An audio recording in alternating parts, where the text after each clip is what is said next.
बाबा, आप रुक जाइए, मौसम बहुत ज्यादा खराब है। मुझे तो समझ नहीं आ रहा, ये दिन पर दिन मौसम खराब होता जा रहा है। अगर ऐसे ही चलता रहा तो मजदूरी नहीं कर पाऊंगा और घर में खाने को एक दाना तक नहीं आ पाएगा। तभी बहुत तेज आंधी तूफान चलता है। अरे देखो, जरा देखो, कितनी तेज तूफान चल रहा है। अरे महेश बेटा, तू झोपड़ी के ऊपर तिरपाल तो लगा कर आया था ना? हाँ बाबा, लगा दी थी तिरपाल। और उसके ऊपर तूने ईंटें रखी थी या नहीं? बाबा, ईंट रखना तो मैं भूल गया। महेश के इतना कहते ही झोपड़ी के अंदर बारिश की वजह से पानी टपकना शुरू हो जाता है। हे भगवान महेश, तूने ये क्या किया? तुझे मैंने कहा था बारिश और तूफान तेज है, तुझे ईंटें रख देनी चाहिए थी। मुझे लग रहा है कि तिरपाल उड़ गई। चल चल मेरे साथ चल। अब तुझे मेरे साथ भीगते हुए मेहनत करनी होगी, नहीं तो पूरे घर में पानी ही पानी भर जाएगा। देवेश इतना बोल ही रहा था कि घर के अंदर वाकई छत से पानी टपकने लगा।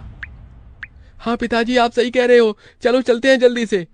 दोनों बाप बेटा बारिश में बाहर निकलते हैं और झोपड़ी की छत पर तिरपाल को सही से लगाना शुरू कर देते हैं। अरे बेटा, ईंट को अच्छे से रखना, कहीं ईंट गिर न जाए। ठीक है पिताजी, सही सही रखूंगा। महेश इतना कहकर अच्छे से ईंट से तिरपाल को दबाने लगता है, जिससे छत ढक जाती है और झोपड़ी में पानी टपकना बंद हो जाता है। लेकिन इसी के चलते हुए बेचारे दोनों के दोनों बहुत बुरी तरह भीग जाते हैं। अरे चलो बेटा, बहुत ठंड हो रही है, बाहर घर में चलते हैं। चलो, बरसात में मौसम बिल्कुल ठंडा हो गया है। हाँ पिताजी, आपने बिल्कुल सही कहा, चलिए। जब दोनों बाप बेटा घर के अंदर आ जाते हैं तो मेघा उन्हें सूखा कपड़ा देती है और अपना शरीर पोंछने के लिए कहती है। आप लोग अपना शरीर पोंछ लो और सूखे कपड़े पहन लो, नहीं तो ठंड लग सकती है।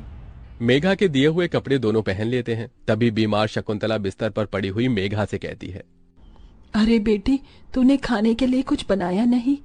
माँ, मैं बारिश के रुकने का इंतजार कर रही हूँ। घर के अंदर खाना कैसे बनाऊंगी? सारे में धुआं ही धुआं हो जाएगा। मेरी दवाई का समय हो गया है और मुझे भूख भी लग रही है। ठीक है माँ, मैं कुछ करती हूँ।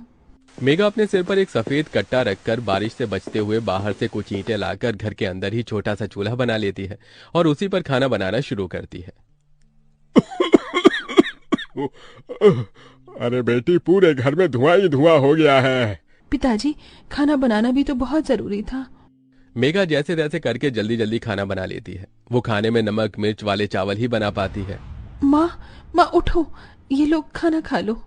शकुंतला मेघा के हाथों से खाना खाती है। शकुंतला के पूरे शरीर को पैरालाइज हुआ था, जिसके कारण ना तो वो हिल सकती थी और ना ही वो उठ सकती थी।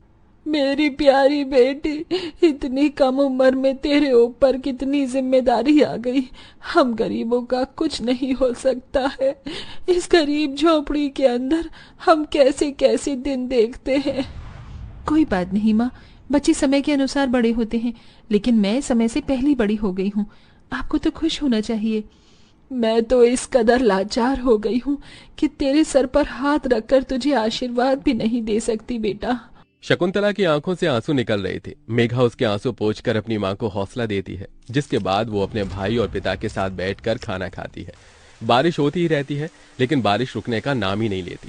खाना खाकर वो सभी सो जाते हैं। आधी रात के समय जिस तरफ शकुंतला का बिस्तर होता है, वहां पर पानी टपकना शुरू हो जाता है। अरे ये क्या, पानी टपक रहा है। मेघा, मेघा, लगता है सो गई। अब मैं क्या करूं? ये पानी तो धीरे धीरे टपकता ही जा रहा है। शकुंतला रात भर अपने ऊपर टपकते हुए पानी को ऐसे ही झेलती रहती है, जिसकी वजह से सुबह तक उसके पूरे शरीर में बुखार फैल जाता है। अरे अरे ये क्या माँ, आपको तो बहुत ही बुखार हो गया है। रात भर ये झोपड़ी की छत टपकती ही रही। मैंने तुम्हें उठाने की कोशिश की, लेकिन तुम्हारे तक आवाज नहीं गई। ये सुनकर मेघा को बहुत अफसोस होता है।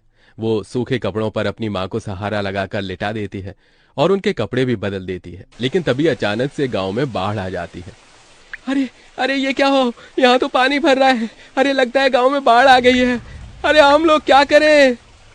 अरे बेटा महेश, अरे भाई, अपनी माँ को कंधे पर उठा, नहीं तो हम सभी बह जाएंगे। अरे पानी में कोई जुगाड़ करता हूँ बेटा।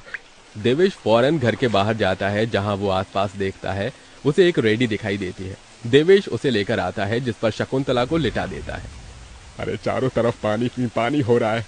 हमें अब यहाँ से जाना होगा, नहीं तो पानी में हम डूब जाएंगे।